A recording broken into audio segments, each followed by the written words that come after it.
وأشهد أن لا إله إلا الله وحده لا شريك له وأشهد أن محمدًا عبده ورسوله أما بعد فإن خير الحديث كتاب الله وخير الهدي هدي محمد صلى الله عليه وسلم وشر الأمور محدثاتها وكل محدثة بدعة وكل بدعة ضلالة وكل ضلالة في النار.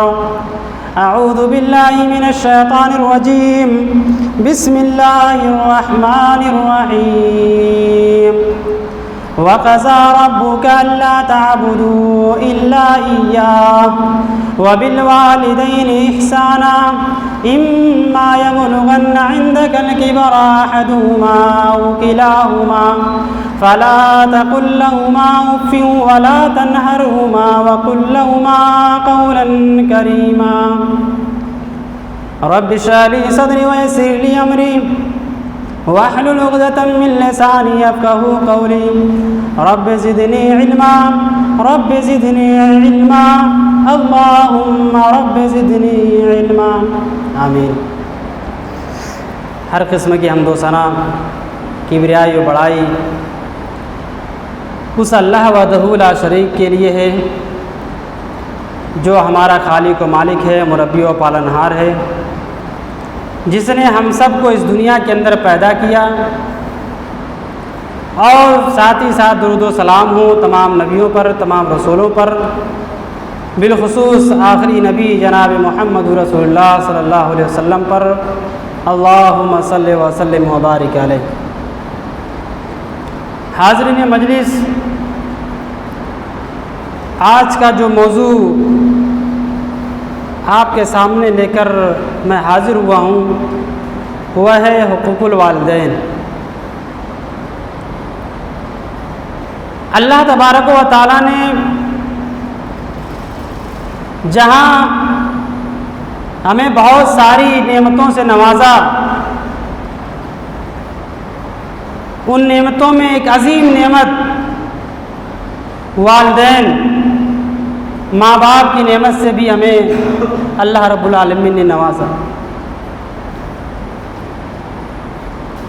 والدین وہ عظیم نعمت ہیں جن کی اطاعت و فرما برداری جنت میں لے جانے کا ذریعہ بھی ہے.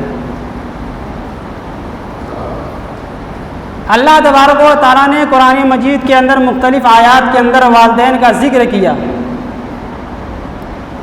اور اکثر مقامات پر اللہ تبارک و تعالیٰ نے والدین کا ذکر وہیں کیا جہاں اللہ رب العالمین نے اپنی عبادت کا ذکر کیا. جہاں اللہ رب العالمین نے توحید کا ذکر کیا تو توحید کے ساتھ ساتھ اللہ تبارک و تعالیٰ نے والدین کا بھی ذکر کیا. قرآن مجید کی جو آیت آپ کے سامنے پڑھی گئی اس آیت کو اٹھائیے. اس آیت کے اندر اللہ تبارک و تعالیٰ اپنی عبادت کا بھی ذکر کر رہا ہے، اور اپنی عبادت کے ساتھ اللہ تبارک و تعالیٰ والدین کے ساتھ اچھا سلوک کرنے کا، والدین کے ساتھ اچھا برتاؤ کرنے کا بھی اللہ رب العالمین نے حکم دیا. اس آیت کو اپنے سامنے رکھیے. اللہ فرماتا ہے وَقَضَىٰ رَبُّكَ أَلَّا تَعْبُدُوا إِلَّا إِيَّاهُ وَبِالْوَالِدَيْنِ إِحْسَانًا، کہ اللہ تبارک و تعالیٰ نے یہ فیصلہ کیا ہے وَقَضَىٰ رَبُّكَ أَلَّا تَعْبُدُوا إِلَّا إِيَّاهُ، کہ تیرے رب نے یہ فیصلہ کیا ہے کہ اللہ کے علاوہ کسی کی عبادت نہ کی جائے، اللہ کے ساتھ کسی کو شریک نہ کیا جائے، اللہ کے علاوہ کسی اور کو معبود نہ سمجھا جائے. وَبِالْوَالِدَيْنِ إِحْسَانًا، اس کے بعد اللہ رب العالمین نے ذکر کیا کہ والدین کے ساتھ احسان کیا جائے، والدین کے ساتھ حسن سلوک کیا جائے. اللہ نے پہلے توحید کا ذکر کیا کہ پہلے توحید کو اپناؤ، توحید کو سمجھو، توحید کو اپناؤ، اللہ رب العالمین کی عبادت کرو. توحید کیا ہے کہ ہمیں اللہ رب العالمین کی عبادت کرنی ہے. ہر ایک چیز سے خالق و مالک اللہ رب العالمین کو ماننا ہے. اس پوری دنیا کو بنانے والا، آسمان سے بارش نازل کرنے والا، زمین سے غلے کی پیداوار کرنے والا،